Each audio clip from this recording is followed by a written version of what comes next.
YouTuber Raavan పై కూటమి కక్ష సాధింపు చర్యలు కొనసాగుతూనే ఉన్నాయి. వేంపాడు దగ్గర మళ్లీ ప్రశ్న రావణ్ ను అరెస్ట్ చేశారు ఏలూరు పోలీసులు. కయలమంచిలి కోర్టులో బెయిల్ రాగానే రావణ్ ను అదుపులోకి తీసుకున్నారు. బెయిల్ పై విడుదలైన కాసేపటికే అరెస్ట్ చేశారు పోలీసులు.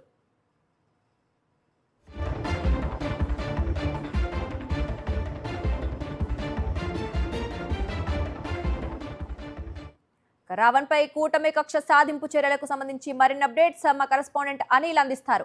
అనిల్, చూస్తున్నాం ప్రశ్న రావణ్ ని ఒకసారి అరెస్ట్ చేయడం, మళ్ళీ బయటికి రాగానే మళ్ళీ అరెస్ట్ చేయడం, అలాగే జనసేన నేతలు కూటమి నేతల దాడులు కూడా చూస్తున్నాం. మరి వాటిని చూస్తే అసలు పరిస్థితి ఏంటి అధికారం ఉందని ఈ ప్రయత్నాలు ఏంటంటారు? అధికారం ఉందనే అహంకారం స్పష్టంగా కనిపిస్తోంది. ప్రశ్నించిన రావణ్ పై కూటమి ప్రభుత్వం పూర్తిగా కక్ష సాధింపు చర్యలకు దిగుతోంది. ఓ కేసులో అరెస్టు చేసిన తర్వాత అక్కడ బెయిల్ రావడంతో వెంటనే మరో పోలీస్ స్టేషన్ నుంచి పోలీసులు వచ్చి అదే కోర్టు ప్రాంగణంలో ఉంటారు.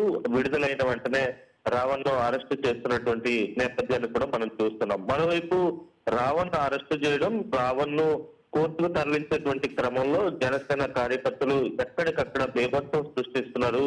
ఒక రకమైనటువంటి ఆందోళన వాతావరణాన్ని సృష్టిస్తున్నారు. పోలీసులు ఉన్నప్పటికీ కూడా దాడి చేసేటువంటి ప్రయత్నం చేయడం, ఎక్కడికక్కడ బూతులు మాట్లాడడం, పోలీస్ స్టేషన్ లోకి తొచ్చుకెళ్లేటువంటి ఘటనలు కూడా మనం చూస్తా ఉన్నాం.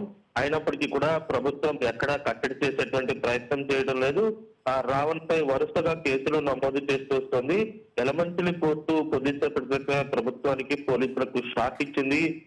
ఎవరైతే రావణ్ ఉన్నారో రావణ్ కు బెయిల్ మంజూరు చేస్తూ నిర్ణయం కూడా తీసుకుంది.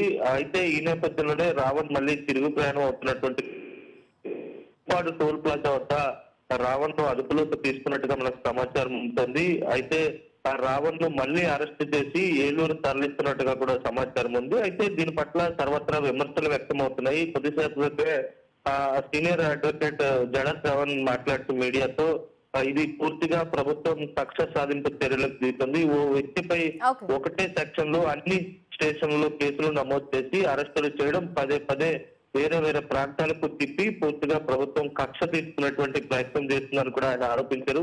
పరిస్థితి కూడా అదే విధంగా కనిపిస్తోంది. రావణ్ కూడా అన్ని విషయాలు మీడియాతో మాట్లాడతాను, అన్ని జరిగినటువంటి పరిణామాలపై జరుగుతున్న